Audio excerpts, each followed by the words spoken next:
저희가 지난 시간에 아론과 그 아들들의 위임식을 공부했어요. 그리고 신기하게도 이 위임식에서 등장하는 게 제사였다라는 거예요. 정말 재밌잖아요.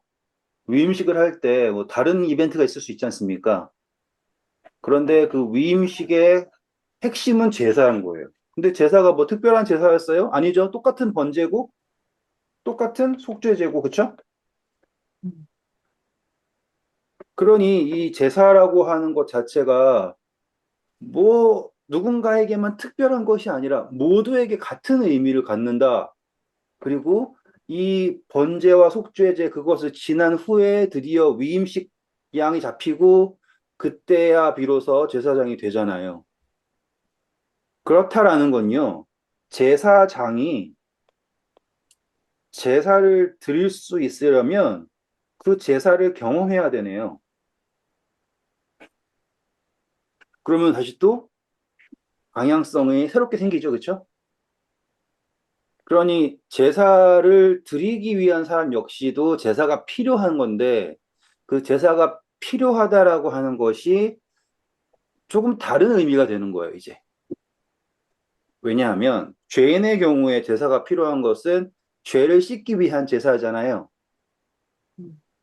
근데 제사장이 제사를 드리는 것은 이제 제사장이 되기 위한 제사가 되는 거예요.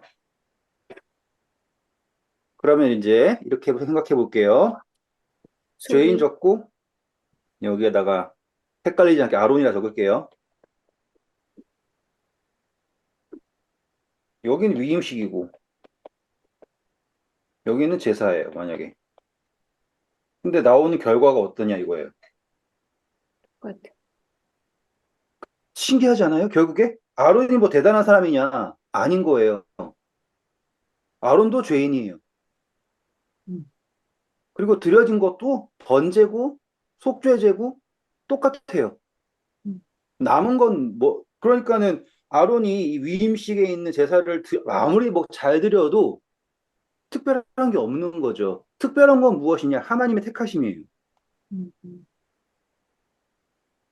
그러면 아론이 제사장이 된 것처럼 우리 역시 또한 지금 우리의 삶 속에서 이루어지고 있는 번제, 속죄제, 화목제, 이런 것이 기단 죄만의 문제가 아니다라고 하는 것을 알 수 있게 되는 거죠.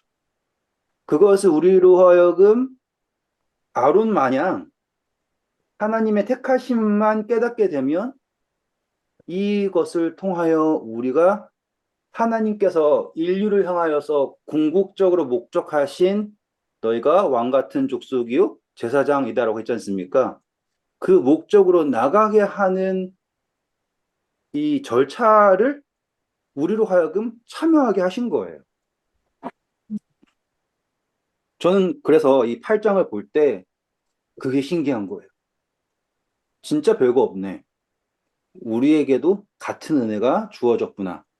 라는 거를 확인을 했고, 또 지난 시간에 공부한 것을 잠깐만 더 생각을 해보면 이런 것도 나와요.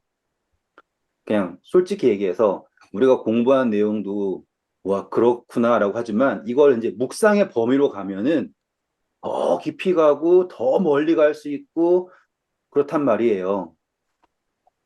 이제 그런 걸 한 번쯤 이제 경험을 하게 해드리고 싶어요. 그래서 제가 이제 부장으로 팍 넘어가지 않고 잠깐 해드리는 거예요. 자, 이제 묵상을 해볼게요.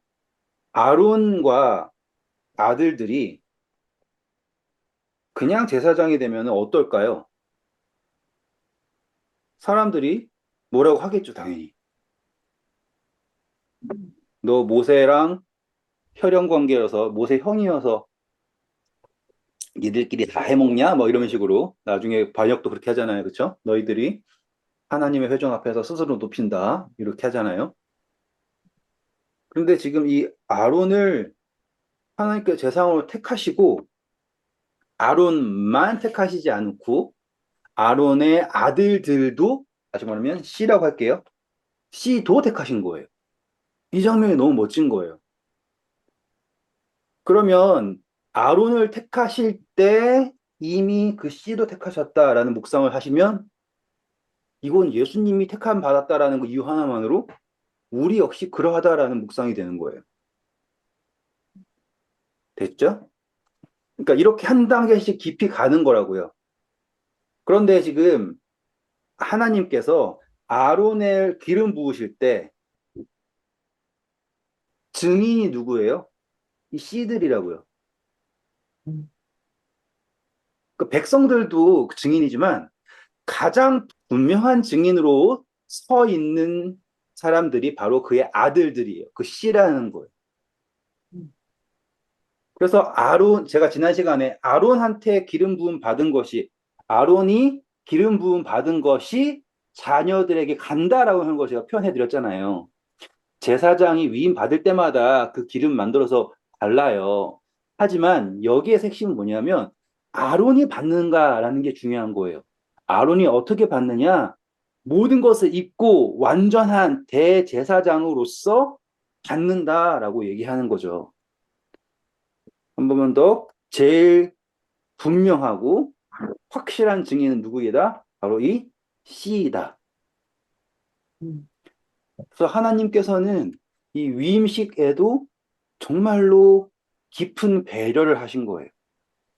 예로 사무엘이 대단했죠. 하지만 사무엘의 아들들은 존경받지 못했어요. 그렇죠?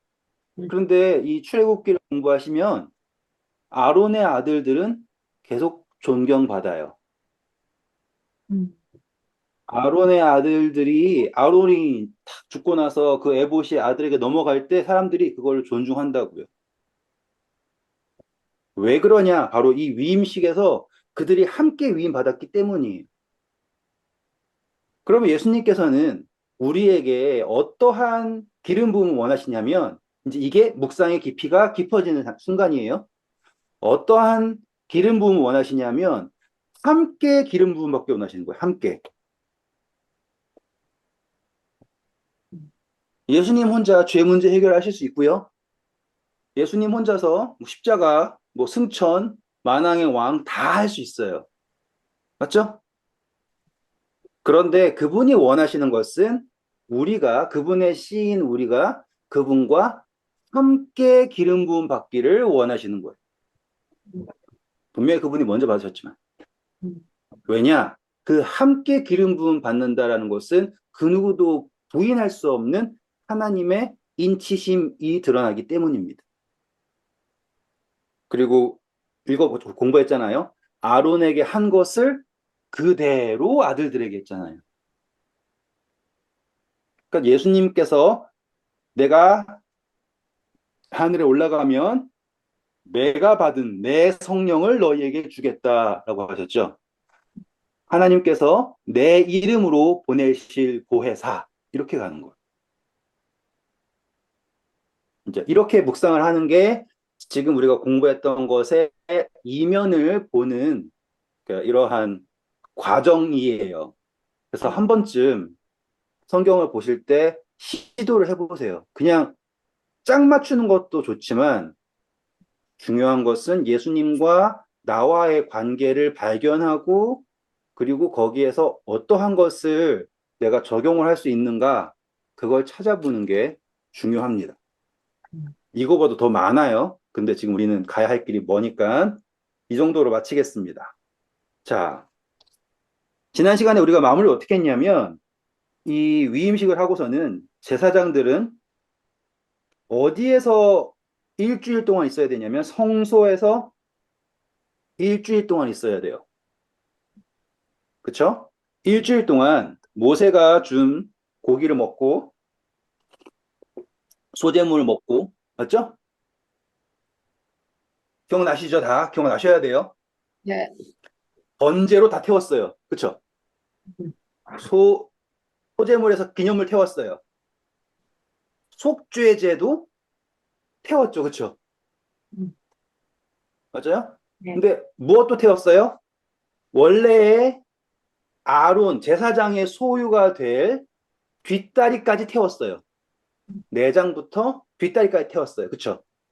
그러면 남은 게 없는데 딱 뭐만 남았었냐면 모세의 몫이죠. 29절에 나왔습니다. 가슴만 모세가 가졌어요. 그쵸? 그게 제사장의 목 중에 하나잖아요. 그러면 남은 고기가 없습니다. 지난 시간 했죠? 기억나시죠? 제가 계속 물어보는 이유는 이걸 기억을 하셔야지 이해가 되는 거예요. 그러면 지금 성소에 남아있는 음식은 모두 누구의 것으로 되어 있냐면 다 모세의 것이. 네. 그러면 제사장이 먹는 이제 위임을 받은 제사장들이 먹는 앞으로 일주일 동안 먹는 모든 음식은 누구의 것? 모세. 여기서 모세는 누구예요, 지금? 예수 그리스도. 그러면 우리가 이 세상에서 지금 이 지구는 작은 성소예요. 아직까지 하나님의 영광이 나타나지 않은 성소. 그게 중요해요, 지금. 그 성소에서 우리는 일주일 동안, 재밌죠? 우린 7천년 역사 믿죠? 그 7천년이라고 역사라고 하는 걸 적용할 수 있는 게 이러한 근거에서 나오는 거예요. 그리고 거기에서 우리가 먹고 생활하는 모든 게 성소 안에서만 있고, 그 예수 그리스도 아니죠? 예수 그리스도 안에서 우리는 예수 그리스도의 음식을 먹는 거예요. 여기까지 질문. 없죠? 네. 그래서 기름 부음도 받고 옷도 입고 제사도 드리고 다 해도 나가면 의미가 없어요. 네. 예수님께서 우리를 위하여서 모든 것을 다 하셔도 우리가 이 성소를 벗어나면 의미가 없게 되는 거예요. 아, 성소에서 어떻게? 아니에요. 성소에서 모든 것이 제공되고 있어요. 모든 것이 우리에게 주어졌고, 우리는 그 성소에서 하나님의 약속을 기다리고 있는 거예요. 그러니 일주일 동안 이 제사장들이 위임은 받았지만, 뭐 스스로 제대로 역할을 한 게 있을까요? 없을까요? 없어요.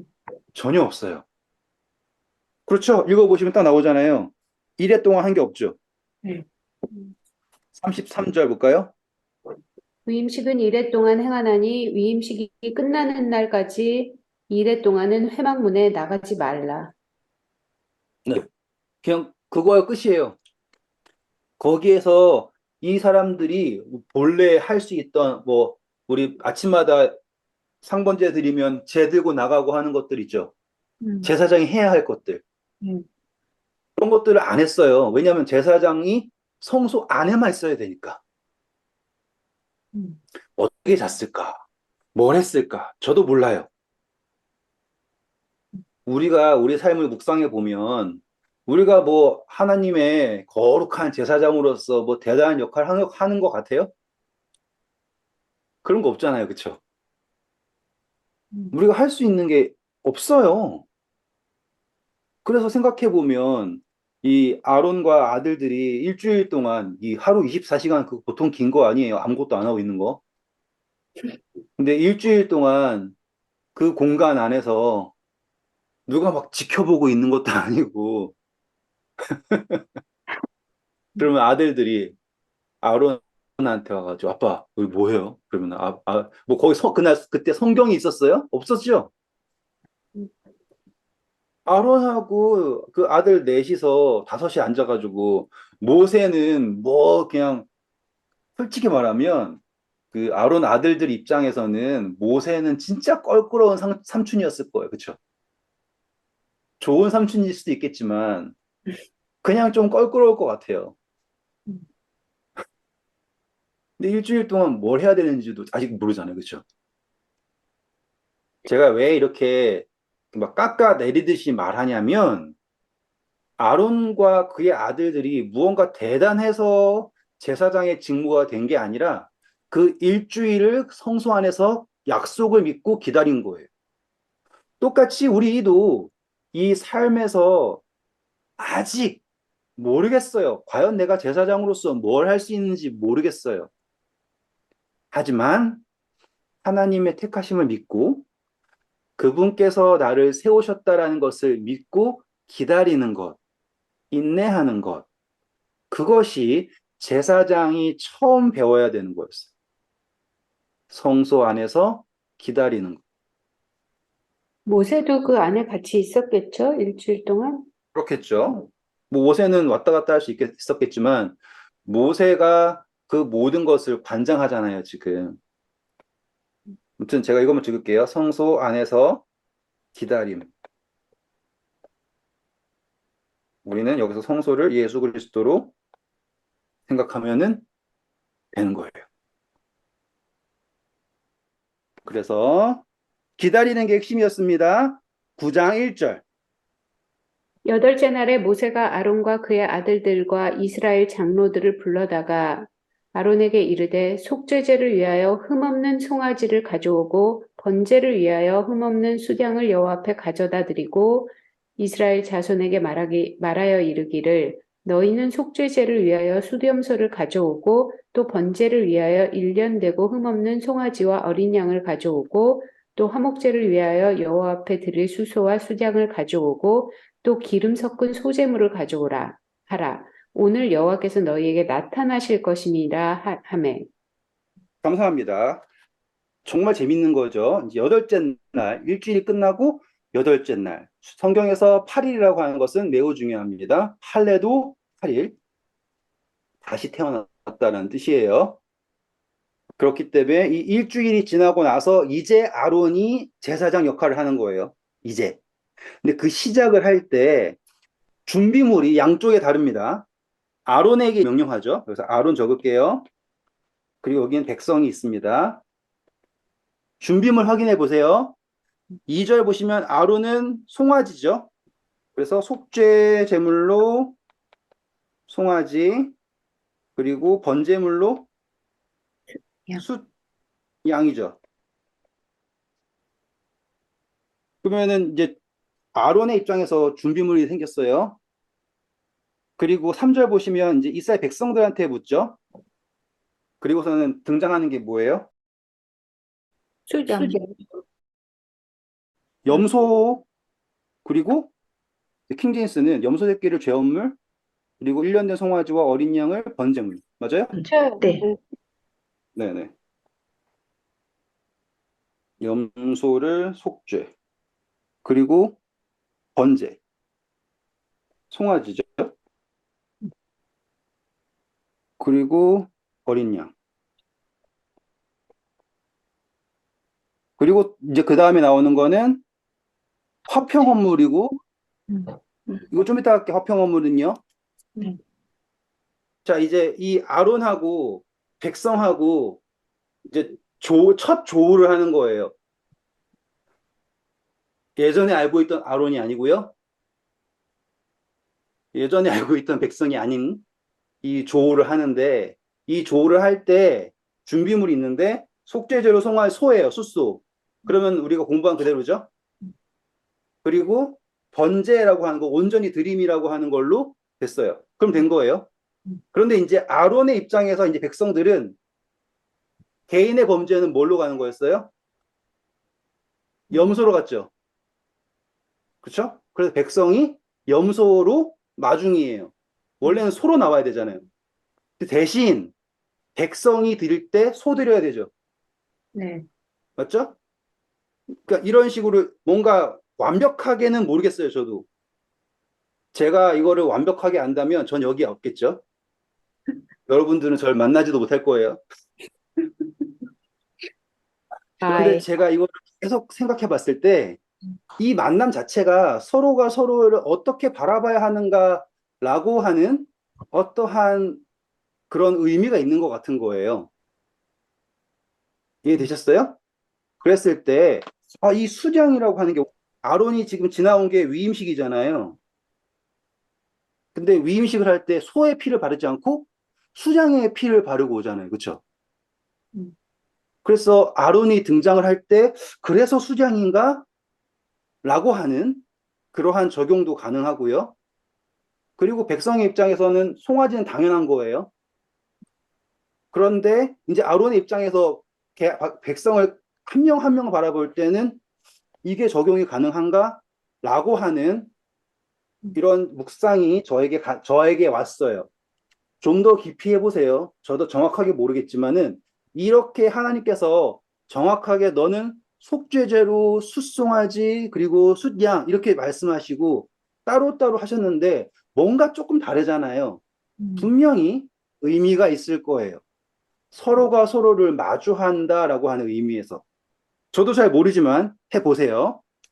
그래서 이제 이 제물이 찾았어요. 그러니까는 하나님 앞에 드릴 때 기본적으로 속죄제와 번제는 세트예요. 그래서 비둘기도 두 마리잖아요. 그러니 이 아론 측에서도 하나님을 만나기 위한 준비가 됐고요. 백성 측에서도 하나님을 만나기 위한 준비가 됐어요. 그쵸? 그리고 4절 볼게요. 또 화목제를 위하여 여호와 앞에 드릴 수소와 숫양을 가져오고 또 기름 섞은 소제물을 가져오라 하라. 오늘 여호와께서 너희에게 나타나실 것임이라 하매. 그렇죠. 그래서 이 두 사이에 지금 뭐가 있어야 되냐면 화목함이 있어야지 하나님이 나타나신다. 그러면 아론이 준비가 되고 백성이 아론을 기름 부음 받은 제사장으로 맞을 준비가 되고 그 둘 사이에 화목이 이루어지면 그것이 하나님과의 화목이 되어서 하나님의 영광을 마주하게 된다. 몇째 날? 여덟째 날. 그러면 마치 이쪽을 신랑 측, 이쪽을 신랑 측, 이쪽을 신부 측 하면은 뭔가 그림이 보이죠. 여덟째 날 이루어지는 신랑과 신부의 만남, 그리고 이 과정이 화목을 이루게 되고 하나님을 만나게 된다. 그래서 이 위임식의 완성이 백성과 제사장으로 기름 부음 받은 아론의 만남이 완성이다라는 거를 이 장면에서 볼 수 있게 되는 것 같아요. 그리고 이제 중요합니다. 출애굽기 가셔서요. 출애굽기 40장 33절, 34절 볼까요? 그는 또 성막과 제단 주위 뜰에 포장을 치고 뜰 문의 회장을 다니라. 모세가 이같이 역사를 마치니 구름이 회막에 덮이고 여호와의 영광이 성막에 충만하매. 네, 자, 성소가 완성되었을 때 하나님의 영광이 나타났어요. 충만했어요. 그런데 아직 하나님께서 백성들에게 나타나지 않으셨다고요. 이게 중요한 거예요. 한 번 더. 원래 하늘에 계시죠? 근데 신의 산에 오셨죠? 신의 산에서 이제 성소로 왔어요. 그런데 이제 성소 대신 이제 누구와 함께 나타나시냐면은 제사장, 성소, 신의 산, 뭐 하늘. 보이세요? 이렇게 내려오시는 거 계속? 음, 하나님께서 점점 더 그분의 백성들에게 가까이 나오시는 거가 음, 그 정점이 이제 제사장이 에봇을 입고 제사를 드리며 후에 백성들이 딱 나타났을 때 하나님의 영광이 나타나는 거예요. 그러면 제사장의 임재 자체가 하나님의 임재를 예표한다라는 게 여기에서 드러나는 거겠죠. 계속해서 다가오시는 하나님. 그리고 최종적으로는 뭐예요? 우리에게 하나님을 밀어 넣으시는 거죠. 자, 레위기서 9장 다시 오겠습니다. 5절부터 읽어주세요. 그들이 모세가 명령한 모든 것을 회막 앞으로 가져오고 온 회중이 나와 여호와 앞에 선지라. 모세가 이르되 이는 여호와께서 너희에게 하라고 명령하신 것이니 여호와의 영광이 너희에게 나타나리라. 모세가 감사합니다. 자, 중요한 단어가 나왔어요. 명령하셨죠. 명령. 이것을 하라고 명령하셨다. 이것을 해야지만이 하나님의 영광이 나타난다예요. 지상 명령과 연결시키면 딱 떨어지는 거예요. 예수님이 십자가에 달려 돌아가셨고 모든 것을 이루셨습니다. 오케이. 하지만 여전히 그분의 영광을 만나려면 하늘에서부터 신의 산, 성소, 제사장 이렇게 계속 우리에게 다가오시는 그 하나님의 영광을 마주하려면 우리는 하나님께서 명령하신 그 명령을 준행해야 합니다. 안 하면은 안 되는 거예요. 그 모든 걸 다 행하셨지만. 그러면은 뻔히 성소를 지어놓고 뻔히 아론 제사장 다 해놓고도 우리가 제사장으로 오신 예수 그리스도를 만나기 위하여 나아가지 않으면 못 만나는 거예요. 음, 오, 그렇죠. 음. 적용이 되시죠? 네. 누누이 말씀드리지만 저는 정답을 드릴 수는 없어요. 하지만 이러한 묵상이 가능합니다를 알게 되시면 비록 제가 가르쳐 드리는 게 정답이 아닐지라도 다른 어떠한 묵상으로 연결시킬 수 있잖아요. 저는 그걸 원하는 거예요. 뭐 하나 틀렸다고 저 책 잡고 쫓아다니시고 그러면은 저 그냥 잠수할 겁니다. 최선을 다하는 사람한테 그러면 안 돼요. 자, 아니 그런 사람도 있잖아요. 심포고역해가지고. 여기 있어요. 저요. 그, 아, 출애굽기에서 여호와의 영광이 충만한 거하고, 그 다음에 이게 모든 게 끝나고 여호와의 영광이 나타나는 거하고 달라요? 똑같죠. 아니 말씀드렸잖아요. 같은 거예요. 하나님이 계신 거가 영광이에요. 근데 음, 그것을 보이시기 위해서 신하산에 오셨어요. 그것을 보이시기 위해 성소에 오셨어요. 근데 성소에 들어가신 사람이 있었어 없었어요? 아무도 없었죠. 영광이 음, 너무 충만 아무도 범접할 수 없는 거예요. 근데 이제 제사장이 나타나니까 그 제사장을 통하여서 나타나시는 거 보면 음. 계속해서 가까이 오시는 그분의 영광이라고 하는 표현을 제가 설명해 드리는 거예요. 하나님은 충만하시죠. 우리가 못 볼 뿐이에요. 우리의 눈이 어두워져서. 음, 네. 그래서 우리는 이 그분의 명령을 지켜야 됩니다. 맞아요. 음, 이건 내가 죄를 짓느냐 안 짓느냐의 문제가 아니에요. 음. 제사장이 나타나는 것을 죄를 속하기 위해 나타난 거예요. 우리가 할 것은 명령을 준행하는 거죠. 음. 그래서 이 이야기가 이제 진행이 될 거예요. 자, 보겠습니다. 7절. 모세가 또 아론에게 이르되 너는 제단에 나가 내 속죄제와 내 번제를 드려서 너를 위하여 멈춰주세요. 자, 너는 제단으로 나가서 너의 속죄, 그쵸? 너의 번제. 그런데 너의 범죄인데, 그 다음, 뭐라고 나올까요? 너를 위하여 백성을 위하여 속죄하고 재밌죠? 분명히 제사장을 위해서인데, 그 제사장을 위한 것을 너를 위하고 동시에 백성을 위한다라고 하는 표현을 합니다. 다음, 또 백성의 예물을 드려서 그들을 위하여 속죄하되 여호와의 명령대로 하라. 저 백성을 위하지만 백성을 위하 드린 것은 제사장을 위해서다라고 표현하지 않죠. 음, 제사장을 위한 예물은 제사장을 위함과 동시에 백성을 위함이고 백성을 위한 것은 백성을 위한 속죄다라고 하는 표현이 나왔어요. 음. 제 생각에는 중요한 것 같아요. 음. 음, 그래서 한번 깊이 묵상해 보세요. 음. 그래서 예수님께서 우리를 위하여 돌아가신 것은 그분을 위해서라고 하지만 정확한 표현으로는 우리를 위한 속죄다라고 할 수 있겠죠. 그러니까 지금 이 표현은 네. 소하고 양하고를 드릴 때 너하고 백성 이렇게 말한 거라고요. 그리고 염소하고 송아지하고 어린 양 할 때 그거는 백성 이렇게 말한 거라고요. 네네.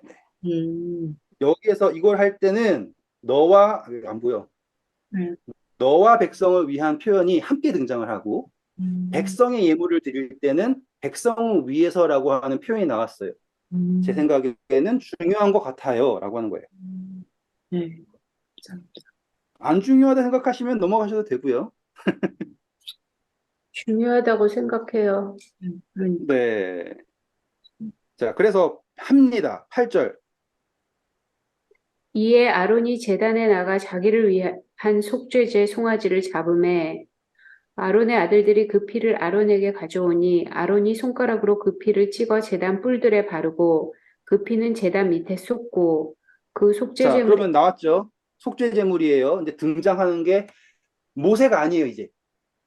음, 위임식이 끝났기 때문에 이제 아론이 집도합니다.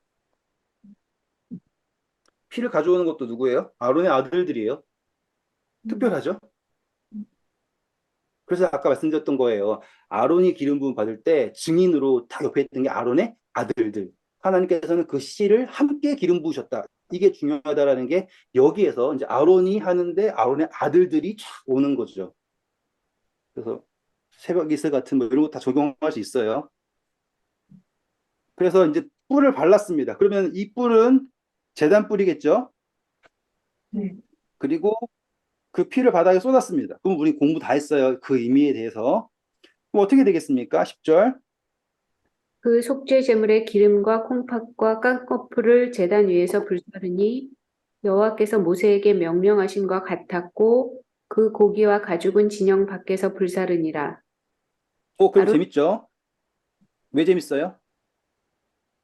뭐가 재밌지? 원래 피가 번제단에 발려지면은 고기를 먹어야지 되는데, 그쵸. 이건 밖으로 나갔어요. 왜일까요? 제사장의 식사장 거라서.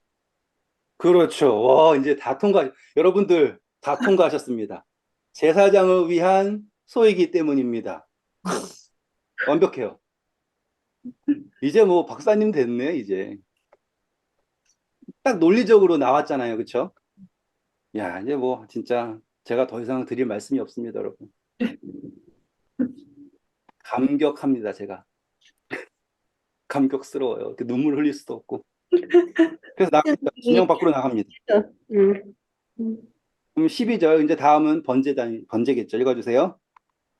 아론이 또 번제물을 잡음에 아론의 아들들이 그 피를 그에게로 가져오니 그가 그 피를 제단 사방에 뿌리고 그들이 또 맞죠? 그쵸? 번제물은 뿔에 바르지 않죠? 음, 뿔이죠. 네. 그 다음. 그들이 또 번제의 제물 곧 그의 각과 머리를 그에게로 가져오매 그가 제단 위에 불사르고 또 내장과 정강이는 씻어서 단 위에 있는 번제물 위에서 불사르니라. 와, 우리 공부한 그대로죠? 네, 음. 다 태우는데 내장하고 땅에 더러운 것이 있는 것들은 싹 씻어내고 태웠어요. 아론이 배운 거를 그대로 합니다. 그것을 옆에 돕는 사람은 아론의 아들들.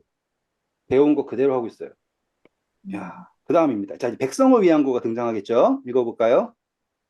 그가 또 백성의 예물을 드리되 곧 백성을 위한 속죄제의 염소를 가져다 잡아 전과 같이 죄를 위하여 드리고 또 번제물을 드리되 규례대로 드리고 또 소제를 드리되 그 중에서 그의 손에 한 웅큼을 채워서 아침 번제물에 더하여 제단 위에서 불사르고 또 백성을 위하여는 화목제물의 수소와 수양을 잡음에 아론의 아들들이 그 피를 그에게로 가져오니 그가 제단 사방에 뿌리고 그들이 또 수소와 양의 기름과 기름진 꼬리와 내장에 덮인 것을 겉과 콩팥과 강커풀을 아론에게로 가져다가 그 기름을 가슴들 위에 놓음에 아론이 그 기름을 제단 위에서 불사르고 가슴들과 오른쪽 뒷다리를 그가 여호와 앞에 요제로 흔드니 모세가 명령한 것과 같았더라. 자, 이거는 흔들었다라는 것은 이제 받았다라는 거고, 제사장의 소유가 제사장에게 귀속이 되었다라는 것이 된 거예요. 공부한 그대로예요. 이제 드디어 제사장이 백성을 통하여서 드려진 제물을 하나님의 임재를 대신하여서 받는다까지 된 거예요. 그리고 이제 하이라이트입니다. 아론이 백성을 향하여 손을 들어 축복함으로 속죄제와 번제와 화목제를 마치고 내려오니라. 드디어 이제 아론이 뭘 할 수 있는 사람이 됐냐면 축복할 수 있는 사람이 됐어요. 음, 이거요. 정말 중요한 거예요. 누군가를 축복할 수 있는 사람이 되었다라는 거가 얼마나 대단한 일인지 여기서 볼 수 있는 거죠. 우리가 축복을 한다고 해도 의미가 없는 축복이 대부분이겠죠. 그렇죠? 부자 되세요. 의미 없어요. 그런데 여기에서 아론이 하는 축복은 하나님이 하는 축복과 같은 거예요. 대단한 겁니다. 축복하고요. 23절. 모세와 아론이 회막에 들어갔다가 나와서 백성에게 축복하매 여호와의 영광이 온 백성 앞에 백성에게 나타나며 감사합니다. 자, 이제 축복했어요. 그리고 나서는 성소 안으로 들어가는 거예요. 근데 아론이 모세랑 함께 들어가네요. 그게 왜 그럴까요? 뭔가 이유가 있겠죠, 그렇죠? 매우 매우 상징적이겠죠, 그렇죠? 여기에서 아론에게 제물을 드릴 수 있도록 했다라는 게 중요한 거예요. 첫 번째, 백성들이 와가지고 자, 아론 아들들에게 우리의 제물을 하나님에게 드려주세요 라고 해서 아론이 했어요. 그래서 이제 아론이 백성들을 축복할 수 있는 위치까지 갔어요, 그렇죠? 그리고 나서는 아론이 백성에게 위임을 받은 거예요, 이제 확실하게. 이해하셨죠? 백성에게 완전한 위임을 받은 거예요. 그래서 이제 자기를 기름 부은 모세와 함께 성소에 탁 들어갔다가 거기서 어떤 일이 있었는지 난 몰라요. 무슨 일이 있었는지 모르지만은 갔다가 딱 나와요. 재밌잖아요. 어디에 갔다가 온다라는 표현 성경에서 계속 나오죠. 주인이 뭐 왕위를 받으러 갔다 온다든지 뭐 하러 갔다 온다든지 갔다 왔을 때 반응이 중요하잖아요. 그렇죠? 모든 비유에서. 맞아요? 갔다 왔을 때, 그러니까 갈 때가 중요한 게 아니라 갔다가 왔을 때의 반응이 그렇게 중요한데 여기에 모세가 아론과 함께 딱 들어갔다가 나왔어요. 나와서 백성을 축복하죠. 그 순간 읽어주세요.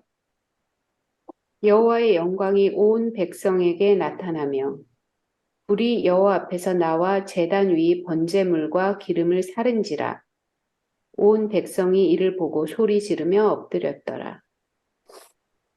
그래서 딱 축복하는 순간 하늘에서 불이 퍽 와가지고는 여러분 엘리야가 제사를 드려서 산에 불 내려왔을 때 제단까지 없애버렸죠. 음, 그런데 일주일 동안 속죄한 이 번제단은 뭘 견뎌요? 음, 하늘에서 내려온 불을 와 그래서 기름 뭐다 살라버리는 하늘에서 내려온 불. 그러니까 이 하늘에서 내려온 불은 이스라엘 백성들이 봤던 불기둥보다 더 대단한 불일 거예요 지금. 구름기둥, 불기둥 그거보다 더 엄청난 어떠한 임팩트가 있었을 거예요. 그러니까 사람들이 하나님의 임재라는 것을 느꼈겠죠. 그래서 아론이 탁 축복을 할 때 하늘에서 불이 내려와 가지고는 그동안 되었던 그러니까는 재밌어요. 나는 너무 재밌어요. 이것들 전부 다 제단 위에 있는 거예요, 지금. 다 쌓여 있는 거라고요. 요거 쌓여 있고 요것도 있고 요것도 있고 요것도 있고 요것도 있고 그리고 화목제물도 있고. 그게 다 아직 어디에 있어요? 제단 위에 있다고요. 음, 그쵸? 근데 그거를 하나님의 불이 내려와서 다 영광의 임재로 딱 하고 그 불씨가 지켜져야 될 불씨가 되어서 제단에서부터 촛대 그리고 분향단까지. 그래서 하나님의 영광이 쫙 와가지고 제사장에게 딱 임하고 그리고 우리 가운데 거하시는 임마누엘이라고 하는 표현이 이 장면에서 성취가 되는 거예요.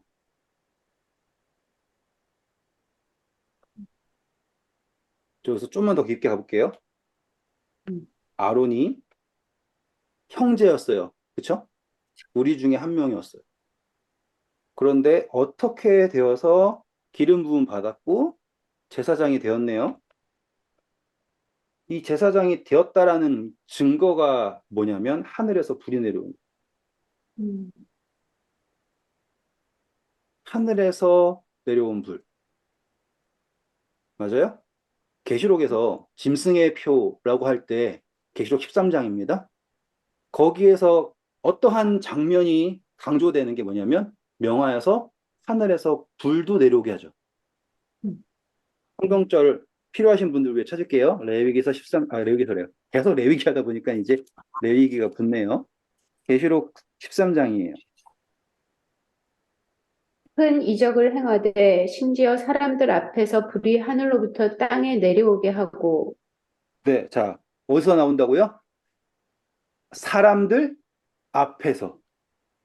음, 이게 어떤 장면하고 딱 일치되겠죠, 지금? 레위기서 9장에 나온 제사장 위임식의 완성인 온 백성들 앞에서 하늘에서 불이 내려오게 한 거. 이거 가지고 강신술 이런 것 저는 정말 정말 정말 이해가 안 가요. 왜 갑자기 강신술이 여기서 뜬금없이 등장하는지 모르겠지만 하늘에서 불이 내려온다라고 하는 표현은 내가 이 아론처럼 하나님의 기름 부음 받은 제사장이며 나를 통하여서 중보가 이루어진다라고 하는 것을 말하고 있는 거예요. 아론이 위임 받았을 때 온 백성들 앞에서 위임을 받았고 그 증거로서 응답으로서 하늘에서 불이 내려왔듯이 계시록에서 이 짐승의 권세는 어떠하냐면 짐승의 권세를 힘입으면 하늘에서 불이 내려와 어떠한 응답이라고 하는 속죄라고 하는 것이 이 짐승의 권세를 통하여서 된다라고 얘기하는 것이 이 짐승의 표에 등장하는 이 대칭 구조예요. 강신술 아니에요. 음. 강신술은 옛날에 엔돌 무당도 강신술이 있었고 뭐 여러 가지 이야기가 있죠. 그게 유행하게 돼서 사람들이 하나님 말고 다른 거 믿게 된다. 그게 아니라고요. 하나님으로부터 온 속죄가 아닌 하나님으로부터 온 중보가 아닌 다른 어떠한 중보를 말하는 게 바로 이 하늘에서부터 내려오는 불, 또 반대로 하나님께로부터 온 성령이 아닌 다른 성령을 말하는 것이 이 계시록 13장에서 나오는 의미예요. 그리고 여기서 또 이제 한 발자국만 더 나가 볼게요. 자, 그러면 하늘로부터 내려온 불의 목적이 있네요. 이 불의 목적은 우리가 고기 구워 먹으려고 온 불이 아니겠죠? 이 불의 목적은 있는 곳은 딱 세 군데, 번제단, 촛대, 분향단. 그러면 그 성령께서 우리를 위하여서 하시는 것은 무엇인가라고 할 때 우리는 그 기물들의 의미로 가는 게 분명한 거예요. 맞죠? 그러면은 번제단은 예수님의 십자가와 그분의 응답하신 속죄예요. 그렇죠? 그리고 촛대는 무엇입니까? 성령으로 우리를 비추시는 거죠. 분향단은 뭐였어요? 기도였잖아요. 그렇죠? 그럼 여기에서 모든 핵심이 뭐냐면 우리를 위한 이라고 하는 단어예요. 우리를 위한. 여기서 딱 1분만 주세요.